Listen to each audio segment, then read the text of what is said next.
प्रधानमंत्री तो एक तरफ ये बात कह रहे हैं और आज उनकी सरकार ने दिल्ली पुलिस कमिश्नर को नेशनल सिक्योरिटी एक्ट के तहत कमिश्नर ऑफ दिल्ली पुलिस को ये पावर दिया है कि वो 12 महीने तक डिटेंशन में बच्चों को रख सकेंगे।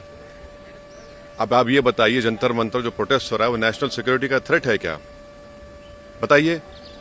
देश का 50% आबादी जो है 25 साल से कम उम्र का है, वो लड़के अपने फ्यूचर के लिए अच्छा करने के लिए जिनकी जिंदगी बर्बाद हो गई, वो आकर प्रोटेस्ट कर रहे हैं तो मोदी सरकार बोलती है कि नेशनल सिक्योरिटी का थ्रेट है। आप एनएसए लगाना चाह रहे हैं उनके ऊपर, 1980 का एक्ट जो है, माने 12 महीने उनको दिल्ली पुलिस उनको बगैर अरेस्ट बताए डिटेंशन में रखेगी। क्यों इस तरह की बात करते हैं?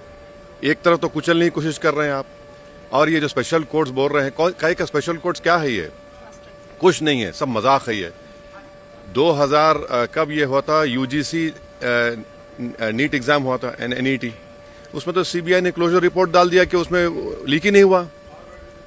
क्यों इस तरह करते हैं आप? एक तरफ स्पेशल कोर्ट बोलते हैं, दूसरी तरफ आप एनएसए उन पे लगाना चाहते हैं ताकि 12 महीने उनको डिटेंशन में रख सकें बगैर कोई अरेस्ट दिखाए उनको। कि वो थ्रेट है क्या नेशनल सिक्योरिटी के? ये जो प्रोटेस्ट हो रहा है कि वो थ्रेट है नेशनल सिक्योरिटी के लिए? बताए सरकार ये। अगर वो नौजवान युवा लड़ रहे हैं, थ्रेट है तो बता दीजिए नेशनल सिक्योरिटी का।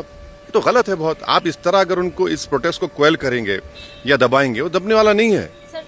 आप कंप्लीटली मिसमैनेज कर रहे हैं इसको। इसकी जिम्मेदारी सरकार पर है। सरकार ये कह रही है कि ऑपोजिशन जो है इसको राजनीतिकरण दे रही है, राजनीतिक एक बात बताइए, जो बच्चे मर चुके हैं, किसी इंसान की औलाद थी ना? ये बिल्डिंग क्यों बनाई गई है? यहाँ पर आकर हम लोग थाली मारें, उनकी तकलीफ को बयान ना करें और हम सिर्फ रबर स्टैम्प की तरह बैठे रहें? अगर उन बच्चों को जो मर चुके हैं आप अंदाजा भी नहीं कर सकते जिनका नुकसान हुआ है। चलिए आप एमपीएस को बोलिए एग्जाम लिखो, एक एग्जाम लिखो फिर दूसरा एग्जाम लिखो। क्या कर रहे हैं आप? समझ नहीं रहे हैं आप। उन नौजवानों को आप समझ ही नहीं रहे हैं। आप ये समझ रहे हैं कि उनको दबा देंगे। आप नहीं दबा सकते उनको। आप जो दबाने की कोशिश कर रहे हैं वो और ताकतवर होंगे, उनकी जिद और बढ़ेगी।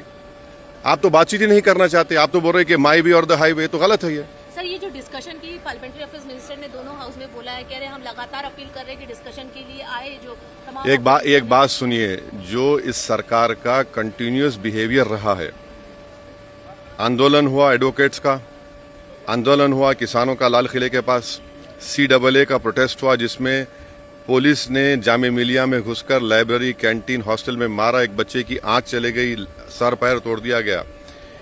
आप इसी तरह से अगर इस मेथड को अडॉप्ट करेंगे आपको कुछ हासिल नहीं होगा, बल्कि जनता में ये बात जा रही है कि रोड पर निकलने से ये बीजेपी सरकार डरती है, पार्लियामेंट में डिबेट से नहीं डरती है वो। ये इस परसेप्शन को अगर सरकार को तोड़ना है, क्योंकि अगर हम इलेक्टेड रिप्रेजेंटेटिव हैं और जनता ये समझ रही है कि रोड पे निकलेंगे तभी ये सरकार झुकेगी, ये हमारे बात को मानेगी, ये किसी के लिए अच्छा नहीं है। ये सरकार को अपना एक ओपिनियन चेंज करना पड़ेगा, अपना तरीका चेंज करना पड़ेगा। आप हाई कौन सा ग्राउंड है आपका? हम तो जनता के नुमाइंदे हैं ना।